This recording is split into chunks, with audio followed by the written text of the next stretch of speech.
दोस्तों, क्या तीसरे दौर की निर्णायक बातचीत में अमेरिका और ईरान के बीच में डील होगी या फिर देर सवेर जंग होगी? अब अमेरिका चाहता है कि डील हो जाए और उधर ईरान का कहना है कि अगर डील मुनासिब है तो उसे मंजूर है, वरना फिर जंग से ही फैसला होगा।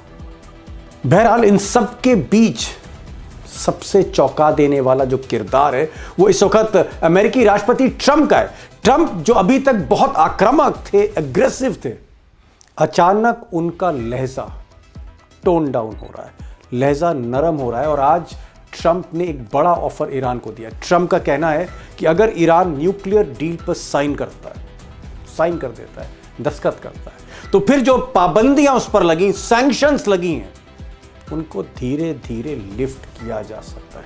और ट्रंप के जरिए ये जो गोल्डन ऑफर है जो ईरान को दिया जा रहा है, वो स्विट्जरलैंड के जिनेवा शहर में जो ईरान और अमेरिका इन दोनों के बीच बातचीत हो रही है, उसकी टेबल पर रखा गया है। उधर ईरान के सर्वोच्च नेता अली खामनेई ने कहा है कि अगर ट्रंप का ये जो ऑफर है, अगर ये ईमानदारी भरा है, अगर इसमें कोई छल नहीं है तो उन्हें मंजूर है, और अगर इसमें कोई छल है, अगर ऑफर के बजाय कोई धोखा होता है ईरान के साथ, कोई हमला कर दिया जाता है पीछे से, तो फिर ईरान चाहेगा कि फैसला जंग के जरिए ही हो। दरअसल अली खामनेई ने दो शर्तें रखी और बड़ी मुश्किल से शर्तें टेबल पर आई हैं। अमेरिका ने इन शर्तों पर थोड़ा गौर भी किया। ये दो शर्तें हैं। नंबर एक शर्त कि बैलिस्टिक मिसाइल जो ईरान की सबसे बड़ी ताकत है, ये बातचीत का मसौदा नहीं होगी, इस पर बातचीत नहीं होगी। No issues, no talks on ballistic missile. और नंबर दो, हमास है, हिजबुल्लाह है या फिर हूती है यमन में, ये जो आप कह सकते हैं रेसिस्टेंस ग्रुप हैं, संगठन है, इनसे रिश्ता हम नहीं तोड़ेंगे। हमास से, हिजबुल्लाह से रिश्ता ईरान नहीं तोड़ेगा और ना ही इस पर बातचीत करेगा। उधर इजराइल, जहां भारत के प्रधानमंत्री नरेंद्र मोदी तेल अवीव में, इजराइल के प्रधानमंत्री नेतन्याहू ने भी दो बातें बहुत क्लियर की हैं, अमेरिका को क्लियर की हैं और कहीं ना कहीं इशारा ईरान की तरफ भी है। और ये जो दो बातें हैं या दो शर्तें आप कह लीजिए, वो ये हैं, पहली, ईरान अपने मिसाइल प्रोग्राम को, बैलिस्टिक मिसाइल प्रोग्राम को लिमिटेड करे, सीमित करे। और नंबर दो, ईरान 300 किलोमीटर से कम की मिसाइलों का उत्पादन करेगा, यानी 300 किलोमीटर से ज्यादा लंबी दूरी की लॉन्ग डिस्टेंस मिसाइल ईरान नहीं बनाएगा। ये दो शर्तें जो हैं वो इजराइल की तरफ से रखी गई हैं। इशारा ये है कि अगर बैलिस्टिक मिसाइल पर अगर आप ये शर्तें कबूल नहीं करते, मंजूर नहीं करते, तो हम हमला करेंगे। और पिछली बार भी छल से इजराइल ने ही पहला हमला किया था। उधर जिनेवा में ईरान के विदेश मंत्री अब्बास अराक्ची जो लगातार बातचीत कर रहे हैं, स्टीव विटकॉफ जो ट्रंप के रिप्रेजेंटेटिव हैं और ट्रंप के जो दामाद इस बातचीत में शामिल, उनसे जो बातचीत हो रही है उसमें अब्बास अराक्ची ने, ऐसा जानकार कहते हैं, दो बातें बहुत क्लियर करी। उन्होंने कहा कि अगर ऑफ़र आपका जो है वो मुनासिब है, सही है, तो हम उस पर तैयार हैं, हम अमल करने के लिए तैयार हैं, लेकिन आप सैंक्शंस भी लिफ्ट करिए। लेकिन अराक्ची ने एक बात और कही, उन्होंने कहा कि इजराइल अगर बैलिस्टिक मिसाइल पर प्रेशर क्रिएट करता है, अगर हमको धमकाता है या इस लहजे में बात करता है, तो फिर जंग होने दीजिए, फिर जंग ही रास्ता है। तो या तो इजराइल को बाहर रखिए बातचीत से और बैलिस्टिक मिसाइल के इशू पर बात ना करिए, सिर्फ न्यूक्लियर पर बात करिए, तो हम तैयार हैं। लेकिन अगर धमकी दी जाएगी तो हमें जंग कबूल है, जंग फिर हमारे लिए ज़्यादा बेहतर विकल्प है। अब दोस्तों, ये जो तीसरे दौर की बातचीत है वाकई बहुत क्रूशल है, ना सिर्फ ईरान के लिए, अमेरिका के लिए, इजराइल के लिए, बल्कि मध्य एशिया के लिए। क्योंकि अगर ये बातचीत टूटती है तो फिर जंग ही एक रास्ता है, और जंग अगर होती है तो ये फिर लंबी खिंच सकती है, और जंग अगर लंबी खिंचेगी तो रूस हो, चीन हो, कहीं ना कहीं प्रत्यक्ष तौर पे इस जंग में, युद्ध में शामिल हो सकते हैं। It can go for a third world war, और शायद ऐसा नहीं होना चाहिए। बहरहाल इस तीसरी बातचीत में एक ही सवाल है, जंग होगी या डील होगी, और यही सवाल ईरान और इजराइल के एक्सपर्ट अमरीश मिश्रा से की, जिनकी आज बातचीत ईरान में भी हुई, जिनेवा में भी हुई, और मुल्कों में भी जो इस पूरे मामले पर नज़र रख रहे हैं। अमरीश जी, तीसरी और निर्णायक बातचीत स्विट्जरलैंड में जेनेवा में शुरू हो रही है और पहले राउंड की बातचीत हो चुकी है, दूसरे दौर की बातचीत होगी रात में। लेकिन पहली बार मैं देख रहा हूं कि ट्रंप का जो प्रशासन है वो पाबंदी हटाने की बात कर रहा है। ऐसा कभी नहीं हुआ जो पिछली बातचीत थी। क्या ट्रंप वाकई प्रेशर में है, दबाव में है, युद्ध से बचना चाहते हैं, प्रलोभन दे रहे हैं ईरान को? ये जो घबराहट है अमरीश भाई, इसके पीछे असली वजह क्या है? वजह क्या असली? असली वजह दीपक जी ईरान की मिसाइलें।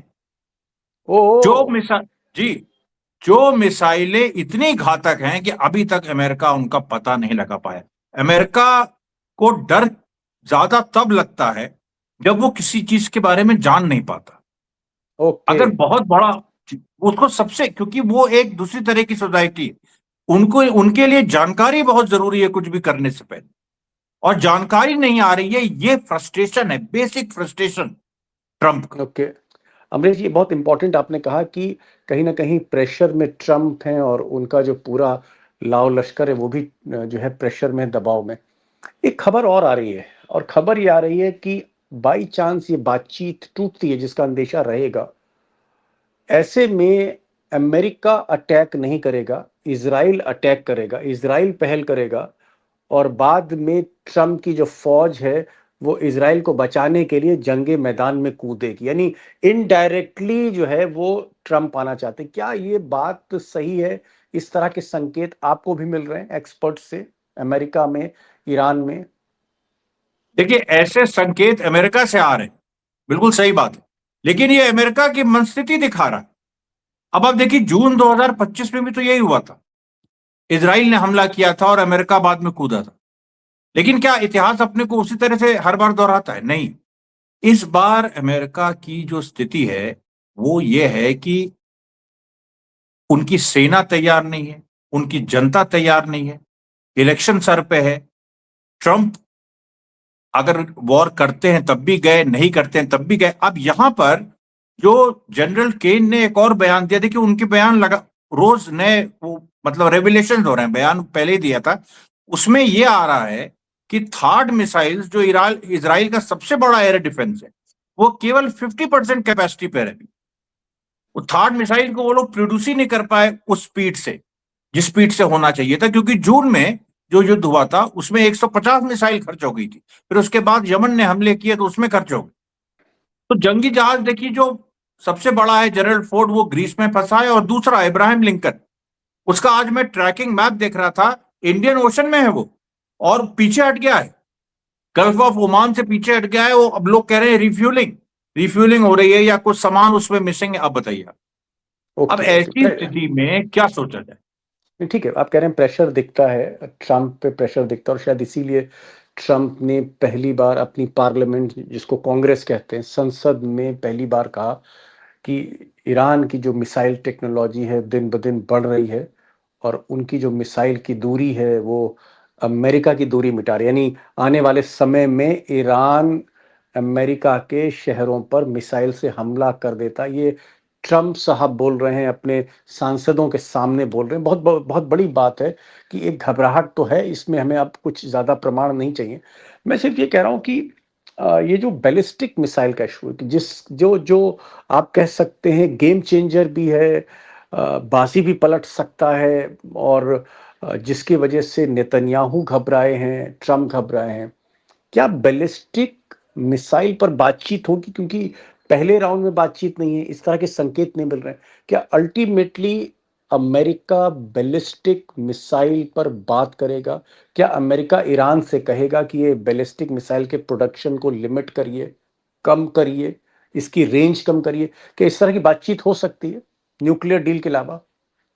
देखिए, आज जो तीसरा राउंड है, उसके उसके दूसरे दौर की मीटिंग होने जा रही है, ये अप्रत्याशित है। और वो दूसरा दौर 10:30 इंडिया टाइम में शुरू होगा। रात में, लेकिन अभी तक हाँ, जो देर रात में। अमेरिकन प्रपोजल सामने आए उसमें बैलिस्टिक मिसाइल का जिक्र नहीं है। लेकिन ओके। मार्को रूबियो, उन्होंने बयान दिया है कि बैलिस्टिक मिसाइल का मुद्दा हम उठाएंगे। क्या वो आज जो दूसरा दौर होगा उसमें उठेगा? अभी तक तो अमेरिका ने नहीं उठाया है। तो अब इसका मतलब यह है कि अमेरिका भी कुछ कंसेशन देने के मूड में पहली बार, ओके क्योंकि ओके, लिमिटेड सैंक्शन रिलीफ इस तरह की बात भी पहले अमेरिका नहीं कर रहा था। बड़ी बात कह रहे हैं आपकी। पाबंदी भी किस्तों में हटाने के लिए तैयार है, रियायत देने को तैयार है। नरमी बरत रहे हैं ट्रंप, जो बड़ी बड़ी बातें धमकी और युद्ध की करते थे। मैं यहाँ पर एक बहुत इम्पॉर्टेंट इशू है, और वो इशू ये है कि मान लीजिए अगर बैलिस्टिक मिसाइल पे कोई कंक्रीट बातचीत नहीं होती, और अमेरिका तो वैसे ही टाल रहा है। मान लीजिए अगर बैलिस्टिक मिसाइल प्रोग्राम ईरान नहीं रोकता है, ना रेंज को लिमिट करता है, तो इसराइल के लिए तो बहुत बड़ा खतरा है, क्योंकि 80% मिसाइलें सीधे सीधे ईरान की इसराइल को टारगेट कर रही। तो क्या ऐसी स्थिति में इसराइल अटैक कर सकता है? नेतन्याहू अटैक कर सकते हैं कि साहब हमारे लिए तो ये सर्वाइवल की बात है, हमारे अस्तित्व की बात है, इसलिए हम तो हमला करेंगे। क्या इसराइल हमला कर सकता है अगर बैलिस्टिक मिसाइल पर बात नहीं होती? देखिए, इजराइल हमला तभी करेगा जब जब उसको 100% ये विश्वास है कि अमेरिका इंटरवीन करेगा। अब यहां देखिए बहुत ही महीन एक खेल हो रहा है, क्योंकि नेतन्याहू की जो पोजीशन है वो जो बहुत ही एक लिमिटेड मतलब कमजोर हो गया है नेतन्याहू। अब सोचिए, कल सुप्रीम ये जज ने फिर से मतलब वहां के सुप्रीम कोर्ट ने फिर तलब कर दिया उसको। मतलब रोज ह्यूमिलेशन नेतन्याहू का हो रहा है। उसकी जो स्थिति है अब उसमें वो कुछ करे तो उसको ये विश्वास होना चाहिए कि पीछे से मदद मिलेगी। अगर मान लीजिए लास्ट मिनट में अमेरिका ने वो मदद नहीं दी जो अमेरिका कर चुका है पहले सऊदी अरेबिया के साथ 2019 में, और जिसको लेकर सऊदी अरेबिया ने कंप्लेन भी किया इस बार, और उस ये भी एक वजह है सऊदी अरेबिया के पीछे हटने की। तो अगर मान लीजिए अमेरिका पीछे ने एक जरा सा भी वो कर दिया तो इजराइल मदद तो मदद नहीं करी। या कम कर दी। खेल के देखिए, अब F-22 फाइटर जेट्स अमेरिका के इजराइल में हैं, लेकिन वो क्या कर लेंगे? इजराइल में वो क्या कर लेंगे? वो तो खुद ही निशाने पे है। और अमेरिका अल उदेद बेस को खाली कर रहा है ऐसा लग रहा है। इब्राहिम लिंकन की स्थिति मैंने बताई, बाकी जो उसकी स्थिति है वो भी मैंने बताई। तो अगर यही बात होनी है कि इजराइल हमला करेगा तो उसमें हमेशा यह खतरा है कि अमेरिका रिस्पॉन्ड करेगा कि नहीं करेगा। चलिए देखते हैं। मैं तो बहुत ऑप्टिमिस्टिक हूँ, और मैं चाहता हूँ कि ये बातचीत फलीभूत हो जाए। ईरान के अगर सैंक्शंस लिफ्ट हो सकते हैं तो बहुत अच्छा है, कोई बात बन जाए तो अच्छा। ये जंग ना हो दोस्तों, मैं तो यही चाहता हूँ कि, क्योंकि जंग होगी तो ये सही है कि दोनों तरफ का स्वाभिमान टकराएगा, लेकिन सबसे बड़ा नुकसान जान और माल का होता है। माल फिर भी लौट जाता है, जान नहीं लौटती है। ऐसे में जंग जो है वो लास्ट ऑप्शन होना चाहिए, पहला ऑप्शन नहीं होना चाहिए। कोशिश होनी चाहिए बातचीत में कुछ कामयाबी मिले। लेकिन अमरीश जी कह रहे हैं कि एक चीज़ क्लियर है कि ट्रम्प बातचीत टालना चाहते हैं, नेतन्याहू युद्ध चाहते हैं। अब इस परिस्थितियों के बीच में क्या होगा मैं नहीं कह सकता, लेकिन जहाँ तक अली खामनाई साहब की बात है, जो ईरान के सर्वोच्च नेता हैं, उनका कहना है जंग अगर होती है तो हम 200% तैयार है, वी आर रेडी। अगर जंग होती है, जंग ही होनी है, तो भी हम तैयार हैं, और 200% तैयार। देखते हैं आगे क्या होता है। अमरीश भाई, thank you so much, thank you so much. आप थैंक आए और पूरी रोशनी डालते हैं, सारी रिसर्च आप दिन भर करते हैं और फिर उसको हमारे दोस्तों से साझा करते हैं, बड़ी बात है। Thank you so much sir, thank you so much.